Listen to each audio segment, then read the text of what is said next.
Shalom, everybody.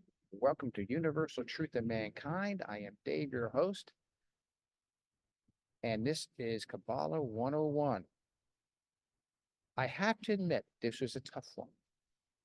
I had to decide whether this should be a Kabbalah 101 or a Genesis walk, but I decided to go with Kabbalah 101 instead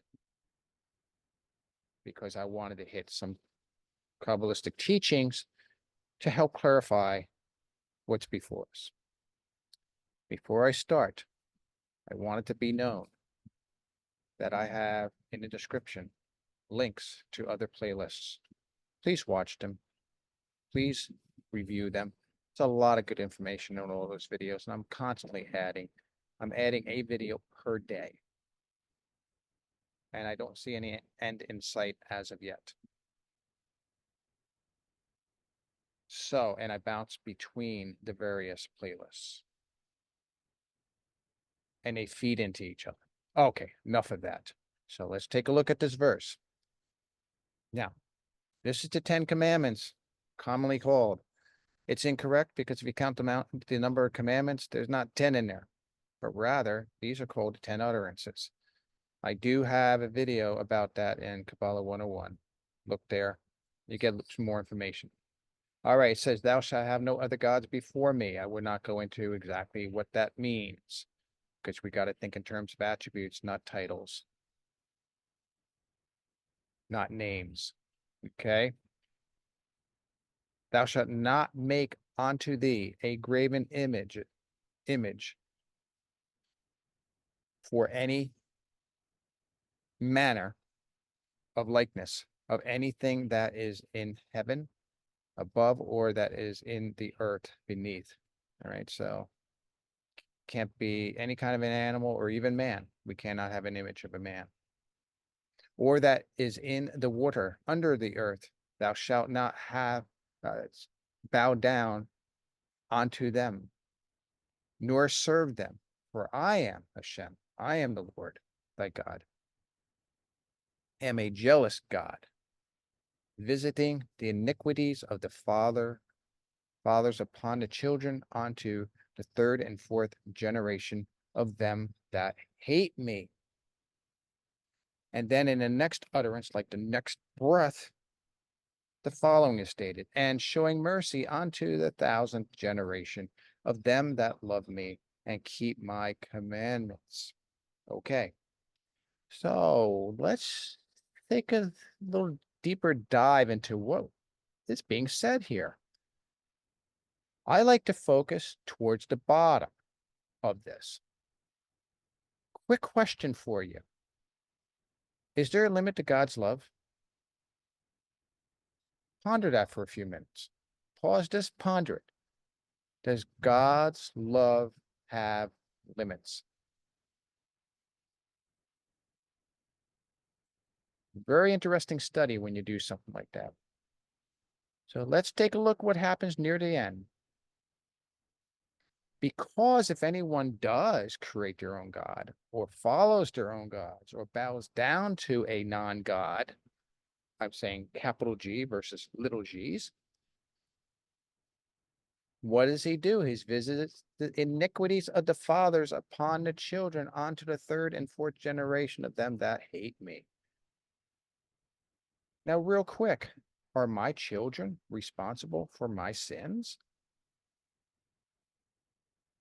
No. Are my grandchildren responsible for my children's sins? No.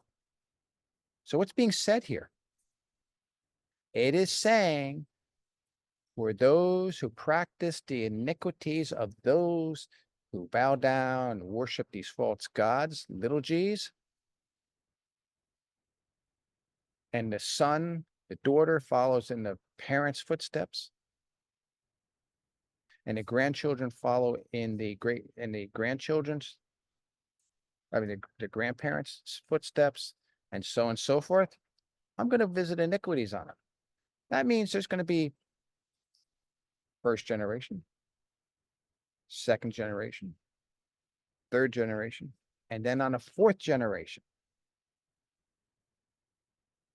everything stops. It will not be permitted to go beyond that. So there's a corrective system in here. But listen to what it says next. In the next utterance. And showing mercy unto the 1,000th generation of them that love me and keep my commandments. Wait a minute. I'm keeping your commandments. I love you. I'm not following in the practices of my forefathers, my foreparents. It's got to include men and women in this. Because both are important for the picture. But only to the 1,000th generation? What do you mean only to the 1,000th generation? This makes no sense. Well, how do we make this verse make sense? Well, Kabbalah students, this is what they tell us. It's a very deep, not very well shared reality. He's not talking about future generations. He's talking about past generations. So we're talking about 1,000 generations before Moses, 974 generations before Adam and Eve.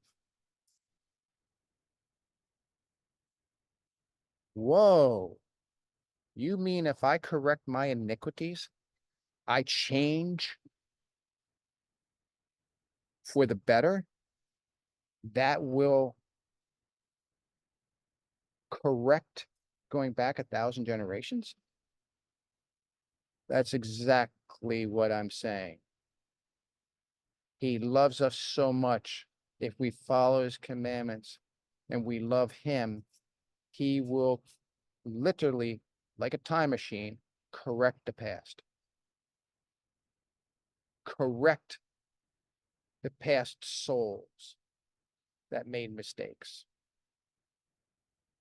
and was worshiping the wrong gods. That's what this verse is saying. I never hear anyone. I ask people, oh, so is there a limit to God's love? No. Well, aren't you curious? No. It's typically what I get. I was curious. I researched it. I found my information. And this is one of those you're going to say, well, Dave, that's great. Can you show me the source? No. Well, why not? If you don't do your own research, your own search, and put in the diligence to dig up this material, it is on the internet. Oh, yeah. Is it printed? Oh, yeah. Is it in English? Yes. Hi, puppy. Now, you may be asking, well, if we're going back 1,000 generations of correction, how many years are we talking about? Well, that's been calculated. 100,000 years, approximately. 90 to 100,000 years is what's figured. What happened according to paleontologists? And I took a college course about paleontology. Where did they say man, Homo sapiens sapien, began? Their best estimate? 100,000 years ago. Is man only 6,000 years old? The soul that we have goes back only 6,000 years. I apologize for this being long, but there's so much packed into this. But we humans were, in a soul sense, developing, and our final development was 6,000 years ago.